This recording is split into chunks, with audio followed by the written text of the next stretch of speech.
Good afternoon, and welcome to Expose Yourself to Art, a show that explores the creative process by inviting artists to come and engage in a conversation with us about their life and their work. My name is David Schrader, and with me, as always, is my co host, Linda Scheller. Come in here, Linda. Hi. Hi, David. How are you today? I'm fine. How about Uh, you? I'm doing well. Hey, have you got any Mother's Day what applauds from Yes, your I yeah? received a beautiful card from both of my children. They wrote wonderful things on there that brought tears to my eyes and joy to my heart. So, oh, Oh my yes, they have a place of prominence and will stay there for at least a year. That's great. That's great. Well, uh, getting on with the show, we usually start by telling our audience some of the things that are going on around town or around the county. And it seems like there's a dent has been made in the COVID, the pandemic, because more and more things are opening up. One of them is a new exhibit at the Carnegie Center called Opening Doors. Mm. This exhibition opens at the Carnegie Center this week with Best of Show piece by Rhett Owings. The show celebrates the building and opening of a newly renovated library branch in Turlock. The show runs through August 1st in the lobby gallery. Hours are 10 to 5 Wednesday through Saturday and 11 to 4 on Sunday. So, All right. what's happening in your neck of the woods? We have the Modesto Symphony Youth Orchestra virtual concert, and that will be May 20th, a week from Thursday. That's going to be at modestosymphony.org. You can get streaming information at that website. And again, it's Thursday. It will be 7 p.m. to 7:45 p.m. Great. And another area arts group that is opening up is Central West Ballet. Like all of the other performing arts groups in town, it's been shut down for about a year. And so this is their big reopening. Central West Ballet presents Creations. It's on May 14th through the 23rd, performed live in the Liz and Royal Robbins studio. Mm. You can buy tickets at centralwestballet.org. So welcome back to live performances. There is a free webinar, Learn How to Turn Your Artistic Passion into a Business. The first part is May 20th, and it's 6 p.m. to 7:30. The second part, May 27th, you can, this is by Opportunity Stanislaus. So they're sponsoring a workshop for artists and makers focused on starting and running your own art business. So please visit recipesforsuccess.info to apply for the 2-part webinar. Great. It feels good to have these things start to open up again. Yes. Anyway, it's time to get on with our guest today. Very special guest, Natalie Miraziz. I know, I apologize if I got the name wrong. We can get her to correct me. Anyway, she is a student, art student. And what she says about herself is she says, I was born and raised in California. I am an Assyrian American who is pursuing a BFA in mixed subject, graduating spring of 2022. I currently focus on automatic drawing, painting, and digital illustration and character design. I am inspired by abstract expressionism, film, video games, sculpture, and stories. Acrylics and watercolors are what I currently use the most because they allow me to pursue a more loose and fluid approach.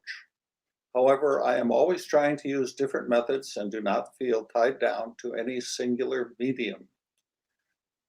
So let's bring her on and get to know her a little bit and take a look at her art. Welcome, Natalie. Hello.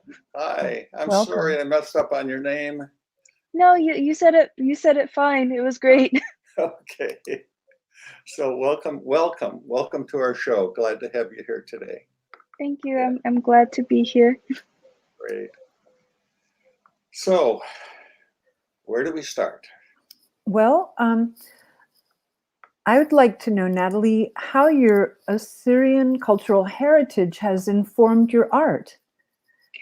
Well, that is a great question because, well, just Assyrian culture in general is incredibly rich in both art, food, people, like even fashion, and looking at all those things, like through the past, like especially during the pandemic, trying to find out more about myself, my culture.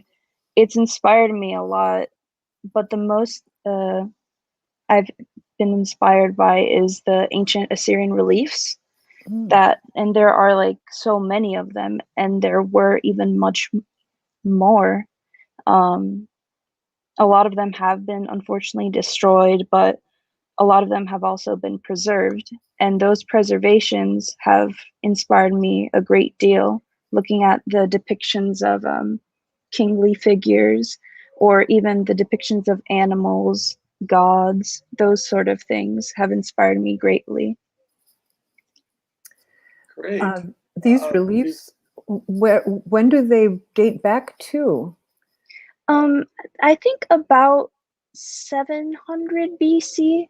I Ah, could be incorrect on that. It may be a little bit less, a little bit more, but it's around that area. It's a very ancient civilization. and it's in the Middle East, the Fertile Crescent, I understand. Yes, so in present day words, it's a little bit of Iraq and a little bit of Turkey. But yeah, that is a good way of explaining the Fertile Crescent, basically, of the Middle East.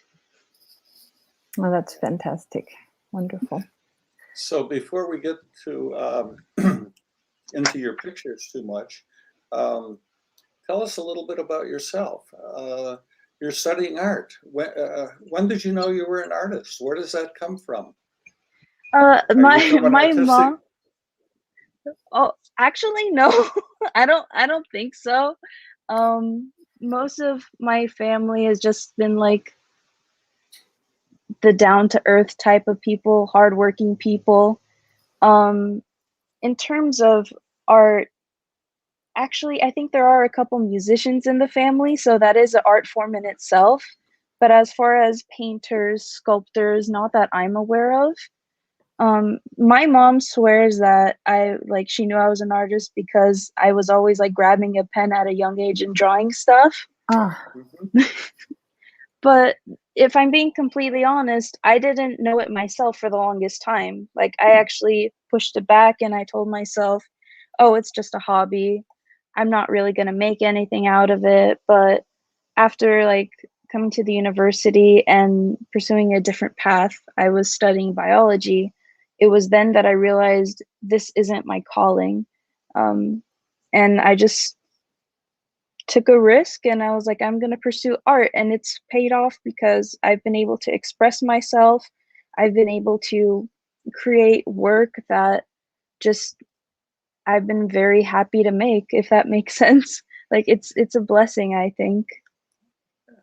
It's a very personal path that you're pursuing. Yeah. Yes, I'm very determined with it. It's just I live and breathe art. Like every day I try to make at least one thing. great. So, how was your family responding to that? That you're standing up and saying, "I want to be an artist." My mom's very happy for me. She's very supportive, and my grandma's always like in awe of what I make. Ah. Like when I show her a picture, she looks at it, she's like, "Oh, that's really nice." And then she looks at me and is like, "You did that?" And I was like, "Yeah, I did that." And she would like grab my hands and kiss them and be like, "Good job. You're doing a great job." So they've been very supportive. I'm very thankful for that. Great. Nice. So, where do we start? Let's take a look at some of the things that you've brought with you today Yeah. to tell us about. Okay. I would love to start Yeah. like Okay. towards the, yes, here we go. Okay. So this piece is my oldest piece, but it's also very important for me to share because it marks the beginning. It marks the beginning of me wanting to pursue art. It's me making my very first painting. This was like sophomore year of university, and it was also a gift to my mother. And the writing on there is it's Farsi for basically beautiful, which is the title of the painting, which is a Khoshgel. And you know, it's my one of my favorites because it's like the original, the start, the kickstart to all of this. And if we go to the next image, this is when I was first starting to dabble in unconscious methods, which is where I think my art really takes a turn. I just kept exploring things, like trying to express myself without thinking too much about, you know, placement or like how things look. I just try to act instead of think in this one. And even for the next one, it was part of a series I worked on. And in this series, I focused a lot on, again, expressing myself, but in a way where I don't plan exactly what I'm going to do. I'm just going to do it. And this is also the start of my icon. And from this point on forward, the eye becomes very important to me, which is funny because even when I was younger and always doodling, I would always be fixated on eyes. So I decided to just take it and run with it. So where did this, how did this arise in you to, you know, decide to follow this particular path of this, as you said, unconscious, kind of going with what's coming out of you, as opposed to what? Approaching it from an exterior perspective or something? Yeah, How did this come to you? This, that's a great question because at first, like, I used to think art is only realism, but the more classes I took, the more it expanded like my point of view. Even when I was like looking at art history in my classes, like I would try to like understand like the impressionists, the expressionists, and one of my professors actually inspired me a lot. His name was David Oliphant, and I had taken drawing original form with him, and it was based on like basically working with cubism and just creating new forms. And then I took another class which was painting from the unconscious, and I had taken that with my professor James Dietz, and he inspired me a lot as well. um, and it really did, like, it clicked with me, mhm. if that makes sense. Oh, it makes perfect sense. And I think Okay. you're very, what, brave to pursue this in this way, because it's kind of like you don't know where it's going to take you. You're along for the ride in some Exactly. ways. I really think that's important for all artists, honestly, because I'll be honest, I was scared. But what I found out is being scared is sometimes a very good sign, and pursue what scares you because you might end up making something great with it. Yes, yes. That's excellent advice. Yeah. I agree. And So, the next piece is also connected with the piece from before. I had displayed both of those side by side as a diptych, which is just like two panels together. Um, and this was also like the beginnings of me trying to build narrative again, while still not trying to make an exact plan, working unconsciously. A lot of the I figure starts here. And that is something that I was scared of because I thought to myself, oh, maybe it's not that good, or but I just realized if you're gonna always worry about people judging it or like being, oh, that's not good enough for them, it's no point, because this is first and foremost me expressing myself. Um, so yeah, Right. that And is very important to me. whatever questions you have about the whether this is good enough or not, I think is overcome by the fact that these are personal expressions, and they end up being very powerful because they're coming from Exactly. you. Yeah, they're not illustrations. Yeah. And the next piece after this, um, I would like to think this is the beginning of me being interested in organic shapes. And what I mean by that is basically like when people work on still lives, they try to make them look as accurate as possible with the straight lines where they have to be and the curves where they have to be. But I became interested in expressing the shapes that I saw within things, such as hands, or like even just practicing with the curve in general. And this is also an expression in itself because I did grow up a little bit like in the strict surrounding, and honestly a bit of a toxic surrounding.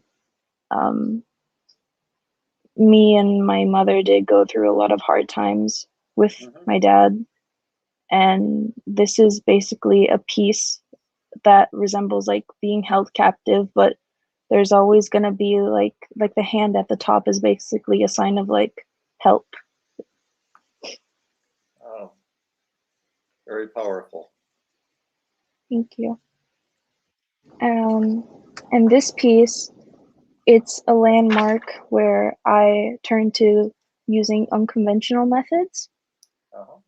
Um, and this is when I was actually taking drawing from the unconscious too, which is like the second class to the first, with a different professor, the same professor that taught me drawing original form. And he had given us an idea to just not use any brushes, use anything else. So I decided to just paint this entirely with my hands, and it introduced me to building up texture and being less afraid of using those unconventional methods, basically to not rely on just brushes to create things. Mhm. The colors are gorgeous, and what great contrast. That's Thank beautiful. you. Thank you. And the next piece, um, this was the beginning of the pandemic, I would say, where I was reusing a lot of old pieces. It's quite a large canvas. It's just a large square, and I had been like just throwing paint at it every day and just like waiting for something to speak to me. And eventually I started seeing lines of a figure. And I think that's the most important thing in this. It's me exploring how do I make the figure my own thing. Because I didn't want to just make copies. I wanted to make something that I saw. And I also like, I think this figure is also the beginning of when I try to take a more androgynous turn with them, because I don't want them to just fall under a specific social standard. I want them to be like sort of like kind of like a blank canvas to reflect myself through. Neither male nor female exactly, just a figure, just limbs, just features, if that makes sense. And Sure. also focusing on the paint, like the texture and everything. Okay. And and the next piece, um, this is where I tried to let go of the idea of perfection completely. Um, I saw this piece as me trying to like think through all the thoughts I had in my brain. And during that semester, being cooped up, there's a lot of thoughts that run through your head, self doubt, and anxiety and stuff like that. And I eventually did turn to art to express those bad feelings. And one of the things that came out through that was seeing these thoughts as strands and kind of like being tangled up in them. So that is what I tried to convey in this. And again, the figure, I'm trying to create it into something new, something different.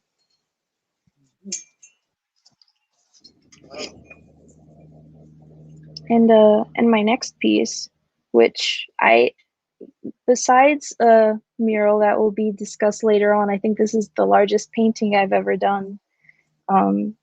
It represents basically letting go and being in tune with your emotions artistically to create something that you even surprise yourself with. Just be loose with both material and content, and it will just stand out. And yeah, it will really just speak for itself. I think this is one of those pieces that, because I think as an artist, sometimes we think, oh, that piece is okay, it's not that great. But this is one piece that even surprised me, even though I was making it. Yeah, it's very important to me. I think this is like another milestone in my work. Uh-huh. You've had several where you've said that, so that obviously you're participating in this process is not only expressing what's inside, but having an effect back on you, uh, helping you Yeah, understand, showing you new what insights or uh, answer. I don't know. I can't say answering specific questions, but pointing you in different directions. exactly. I really do see these as like stepping stones, like getting to point A to point B, and then how do I get to C? And this, like for example, a work from back then allowed me to make this now, and this helped me make the work that I make after it. It's like it's always a learning process and a growth process as well. And they're all connected. Yes, exactly. One leads to the next. Yeah. Yes. And the next piece, this was also quite a big piece. It's two panels put on top of each other, and it was actually a grant project I worked on with the Shire Arts. And this piece, I think, was more about the journey of working on something, because it began looking nothing like this. It was kind of like the one from before, with um, black and white and gray and just like ink. And it's all like falling and falling. And I was trying to find imagery in between it. And I really do think a lot went into this emotionally and like thought process wise, because I worked on this during a big portion of the pandemic. Um, it's just, I think it just represents you can take something that's totally abstract and make it into something more solid. And again, I'm not letting go of the I. Um, Even though I don't have an answer as to what it means exactly, I do think it's important in both expressing myself and to include in my artwork. It basically also represents like this picture as a whole. Like, even if you're always being dragged down, you can always like get to the surface and things will brighten up.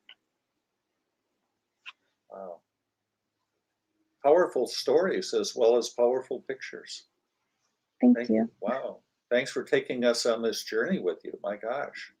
I feel very privileged here. Thank you. This piece was actually from the start of the semester, where I had began, sorry, okay. So this is the beginnings of looking at real things to work into my abstraction, because I knew I was interested in curvature. I knew I was interested in organic lines, but I wanted to see that used in some real life application for inspiration. And that came from looking at topography maps. So this one is more of an experimentation with the watercolor and looking at those topography maps and kind of like messing around with it. And the next one, I was trying to use those topographical shapes into the figure, but also I am slipping a little bit of the eye because I started looking at those maps and realizing, oh, they kind of look like eyes. And in the next one, this was me working with material and fluidity, where I do more of eyes and I use them with gouache, a little bit of watered down gouache on a wooden panel. And it's not ideal, but it was an experimentation. And I do think it's interesting to work with a fluid medium on a harsh surface because it kind of creates interesting effects, like with the bleeding of the pigments and stuff like that. And the next piece is also working on a wooden panel, and it was kind of like an observational study. And it was actually of my boyfriend who was just sitting down, and I decided to just bring up the panel, and I was like, I'm gonna paint you for a second. And I think this was one of those stepping stones where I became completely calm with creating whatever I wanted with the figure. I was growing into manipulating and melding the shapes of the limbs into like together, or taking away things that were too busy and adding connections, and even just like placing limbs in different areas without thinking too much about it, because to me in my head it made sense, it was working. And also including those topography references and the eye. Right. Yeah. Yeah. I was And the next, fascinated a couple pictures ago with that topographical lines that you've been incorporating. You have more of those, right, coming up? yes, that's I think it's a reoccurring theme because it's also kind of in the background of this. It's really inspirational to me. Okay. And this piece, it is kind of taking all those elements and collaging them into just a large thing. This was really me just trying to put all my thoughts into one giant like collage, and I would always step back and just stare at it for a while and try to let it talk to me and live with it. At this point, I was able to go to school, thankfully, and I had basically the studio to myself and with a couple other of my classmates. And I decided to just utilize the wall in the painting studio to just throw a giant collage on there. And in the moment when I was making this, I was very confused. I didn't know what I was doing. I was using crayon, I was using watercolor, I was using oil pastel inks, previous works, all just putting it together, trying to find something. And because of this, it leads to everything I've made after, which is exactly how it's worked for the pieces from before. So I do think this symbolizes a little bit of struggle, a little bit of confusion, but through that confusion, you'll find some clarity. Yeah, you threw it all out there and see what sticks. Yeah. And this little sketch was basically like me trying to vent about how it felt sometimes being in online school, because towards the beginning those feelings of self-doubt began again, especially as an art student taking online classes. It just a lot of doubt set in. and a lot of confusion as well. Like I was sitting behind the computer, but sometimes retaining the information was more difficult for me. And I just kept thinking if I was sitting in class, this would have gone so much better. I would have done so much better. But yeah, if anything, it's just a little vent. Good, good.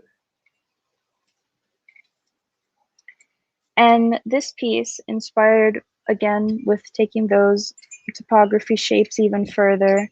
I decided to entitle this self-exploration because I was just thinking about myself and those feelings, but I was trying to bring them up, if that makes sense. I was trying to bring them into something new, something usable in my work, and I just wanted to make art. That's about it, honestly. Okay. And the piece afterwards, this, if we could go to 2 more images, because this is kind of like a story. Okay. There we go. So it starts here, and I began looking more at maps again, and I actually found out that the University of Texas has kind of like an archive of maps. So I was looking at close-ups of Iran and Iraq, which is where my mom and dad are from. And this was also during a point where I was thinking about my Assyrian culture a lot because I didn't know, I was very confused because Assyria, like, it doesn't exist today. And even growing up, some people would think that, oh, you know, Assyrians aren't real, you guys aren't actually Assyrians and stuff like that. And it was very, like, disheartening. And I just, like, basically threw a phrase that popped into my head onto a paper. And this is a close-up of Tehran, which is where my mom is from, in Iran, and it says where in Assyrian. And the next one is a close-up of, I believe, Baghdad, which is where my dad is from. And it says, are you from? So Min Ikit, basically, is what they spell together. And the next piece after, it was a little bit difficult to find accurate maps of like Assyrian land, but I just basically was enamored by this one little section of a map I found of Nineveh, um, and it was just like a river, and I thought it was really nice. So I mixed the colors from the painting that I made of my mom's land and my dad's land, and I put them into this piece where it says, I don't know, Len Balaya, basically. Um, So these yeah. these shapes that we're seeing, these are actual topographical shapes that you got from the maps? Uh, Yeah. yeah. Wow. Yes. So they're like very zoomed in. Yeah. Well, Yeah. of course, of course. It's a very interesting approach. I'm just, you know, uh, what a nice way to put it together, and what a nice way to explore, interesting, different way to explore your heritage. Yeah. Thank you.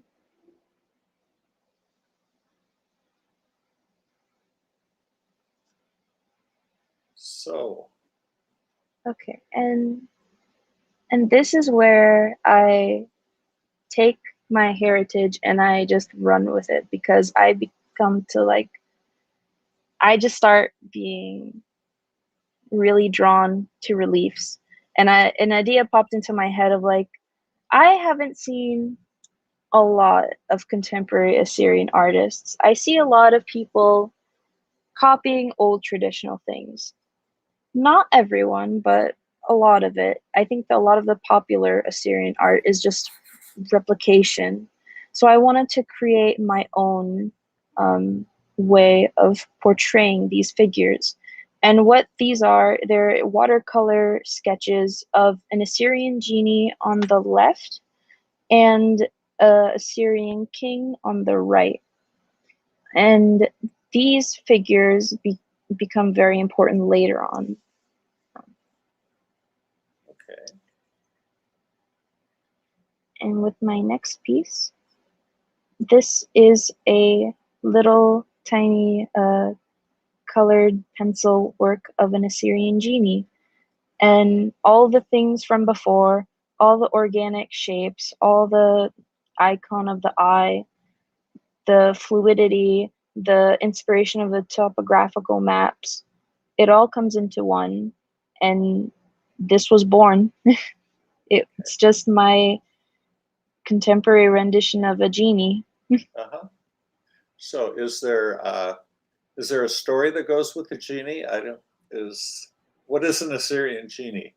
Magical figure or Honestly, I'm actually not quite sure because I didn't even know that Assyrians had depictions of genies. What I thought was interesting was that in all the reliefs of them, they had a set of wings on the top, a set of wings on the bottom, and they had like these wristbands and these little bags. So I was very interested by it. I had never heard of like the perspective of what genies are in my culture before. I haven't even heard my grandma or my mom talk about them. I was just really interested with it. yeah, well, that's okay. Questions for another day. Yeah, Yeah. something you can ask your relatives about. Yeah. And this piece is it's a pretty emotional piece for me. I had used watercolor, which was what I thought would work best for this material, this like a story material. And I was inspired by a tale that I had heard before in family about how someone had basically witnessed the death of their family members, and the way they survived was hiding beneath them. And my idea also connected with, the fall of Assyria, the fall of the kings and stuff like that. But one person survives from it. So one figure is sort of lifted, bloodied by their fallen death, but alive. But they rest while the future rises. If that Yes. makes sense. Yeah. Oh, very, very powerful theme. Any members of your family, have you discussed this with them or showed it to them or? I have showed it to my grandma, and she said that was really nice. And my mom thinks it's very powerful. Can they relate to this story, to the emotions that are there? As you Definitely. said it, go ahead, I'm sorry. No, it's okay. I was just saying, like, yeah, I do think they can relate to it because they have seen a lot of loss during their times. Mhm. Yeah, I was just keying on the fact that you said this was very powerful for you too, to do this. It Yeah, puts it's you just, in touch with something.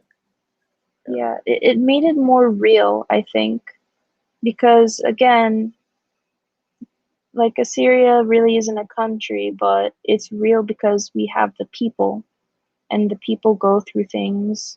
They go through very difficult times, and we're not forgotten. We're still here. Mhm. Very much so. Yes. This is a in progress picture of a mural that I've been working on in the art department of CSU Stanislaus. It is, again, the genie figure and the kingly figure, but it has the eye in the middle, and that eye is actually supposed to represent the basically the evil warding eye, which I grew up with a lot. I even like had my own little amulet with me. Um, it's basically to ward off bad things and to ensure that your life is full of good things. And I wanted to make a piece that talks about who I am and, you know, Assyrian culture. So this is a work in progress. If we go down to the university, we could see this. Is this in the art department or? Yeah, so it's in the courtyard of the art department, and I hope to finish it by next week. This a senior project or something like that, or Yeah, just it was for my it was first for myself, but I wanted to include it in my BFA review. As because I am a senior, and my professor had recommended to me, why don't you just paint on the wall out in the courtyard? And I was like, oh, I can do that? And he was like, yeah, it's been basically blank for 2 years. So I just say, okay, I'm gonna do that. oh, wow, great. I'll have to take a trip. And this is a revisit basically of the collage piece from before, but I had just put everything on there together. I put a lot of the works that we previously discussed on here, just on the wall, a lot of sketches, a lot of just everything, a bit of everything on here. And I do think this is important because to me, this is what a semester looks like. It looks like this. And it's it's loud, it's got different styles, it's got different applications, but it all connects somehow. There's always something that connects one piece with the other. Mm-hmm. I was just thinking if we put this piece together with that first collage when that was all jumbled, it's almost like you jumped into the middle of this chaos and are taking pieces of it and making sense out of it. And there's a lot in that initial piece. As you said, you didn't know who you were or where it was going, and here's where it's going. It's wonderful. Thank you. It's sort of like controlling chaos. Yeah, yeah. And it has kind of the same shape. Mm-hmm. And this is the beginning of my latest collection that was heavily, heavily inspired by just growing up and seeing things like the men in my family being very emotionally unavailable and just being afraid of showing emotion and stuff like that. So I decided I'm going to take the harsh imagery of the reliefs and both like the harsh emotions that I've seen of the Assyrian men in my life and make them into something vulnerable and showing emotion. Because a lot of the reliefs of kings are very stoic, very stern-faced, and very focused and prideful. And I wanted to make it more soft and down to earth and human. And we have a saying, like when someone cries, it's if I want to translate in English, it's like the blood of eyes. So that is where the inspiration comes from with the red tears. Mm-hmm. Again, very powerful. Thank you. And this piece, the second piece of the collection, again, the reliefs, although inspiring, some of them are violent, and kings back in the day did used to hunt lions. And instead of making such like a harsh connection or violent connection, I wanted to make something, again, emotional, loving. So I decided to create a king holding a baby lion. Yes.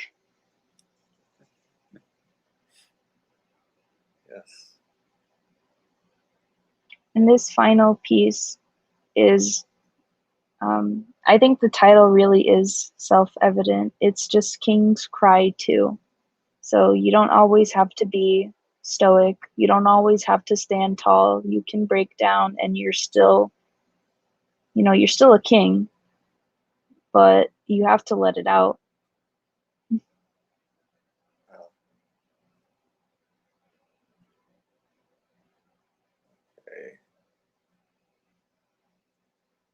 Just looking at something.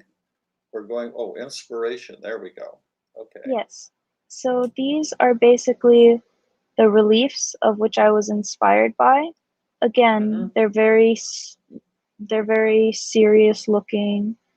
They're very violent towards lions. But I wanted to take my turn on it. Definitely have.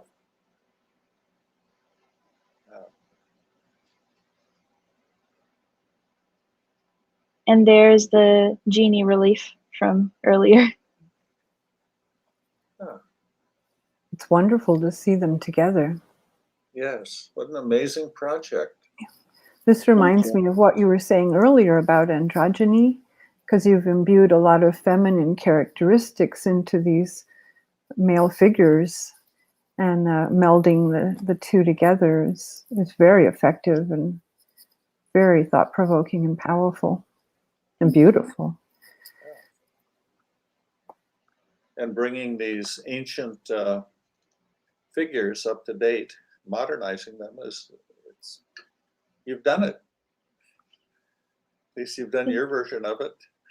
I'm impressed. I like them very much. Yeah. So those were your latest things that we saw. Yes. Do you have an inkling of where this is going for you? Well, what's your next piece? Do you know, or are you going to wait for it to pop out of you? As unconsciously. I think it's going to be a little bit of both.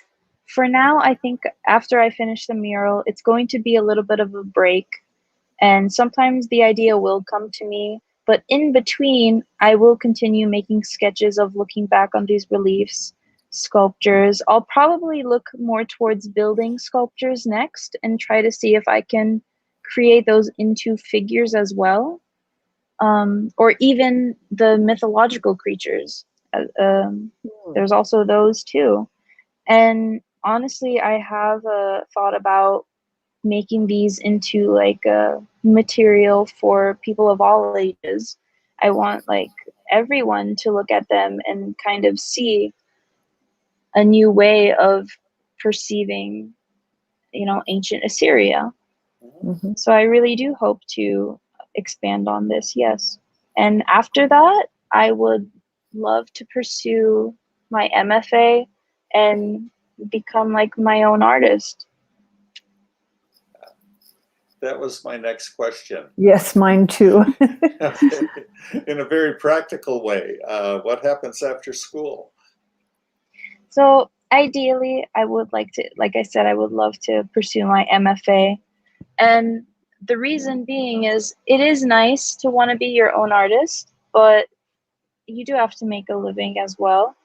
And with an MFA, I can go into teaching in universities.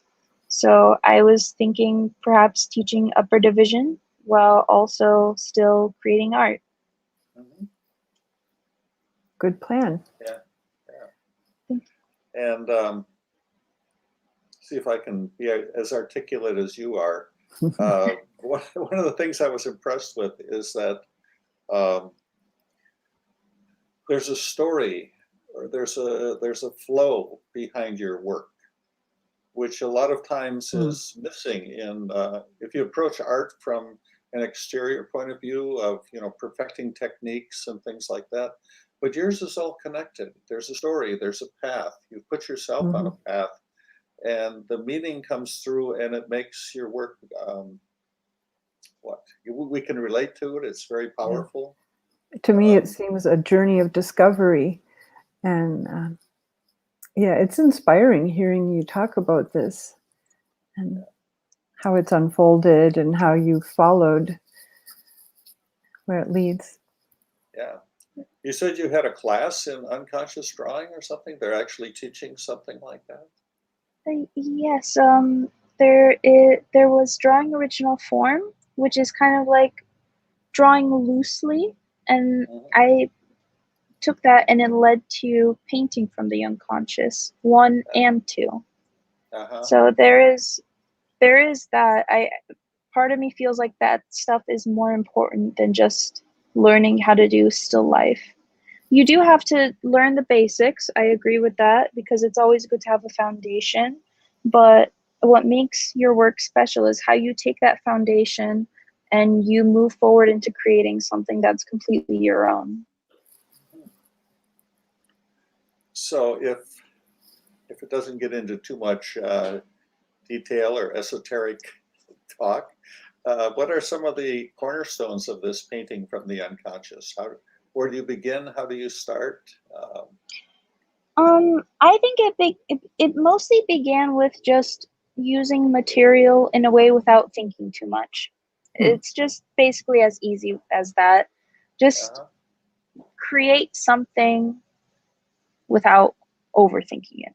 And then that leads into putting different elements and different in different places of space, like making sure there's a foreground, background in what you do, but still working unconsciously without thinking too much. And then from there, if you're able to create um, basically a strong message while still using those previous methods, it's Yeah. very yeah, it was difficult at first, I'll admit, but it's very worth it, I think, to take that approach. I'm asking because if I imagine myself doing that, I'll end up with a lot of scribbles that don't resemble art in a sense. Scribbles are great. Yeah, I I think know. it's a valid form of artwork. And it's very applicable to writing. You know, my poetry would benefit from more unconscious writing. Although your photography, David, that might be a different matter. I don't know. Is it applicable to photography? Yes, at a very strange level. I don't Good. know how to explain it more than that. Yeah, photography is an extremely difficult medium to insert yourself into artistically because it is so external. It kind of puts so many restrictions on you, and to find a way to put yourself into that, yeah, it's difficult. Yeah. In my past, when I painted, I can understand what Natalie's talking about. It was always easier for me to do that. I could scribble with color. I could let a line take me where I wanted. And so I understand what you're saying, Natalie, you know, but I've left that world for the rigid world of photography. So, so it's hard. The colors that you use, Natalie, do they have personal meanings for you? For me personally, honestly, they're just colors I'm drawn to. I don't really have a complete answer as to why, because I'll be honest, I used to hate the color green, but this like currently, like, I've just really loved it. It just It's just the unconscious part, I think, of just taking it and going with it. Right. Like, it might be confusing, but just do it. So it's been really great to have you on here. I mean, Thank you.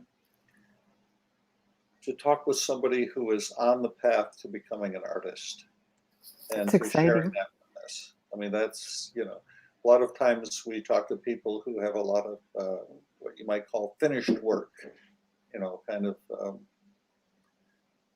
done for other reasons. But to talk to someone who's right in the midst of it, it's very inspiring. It's very exciting. It is. So I thank you very much for being on this show with us and sharing your work and sharing yourself. My gosh, thank you so much for that.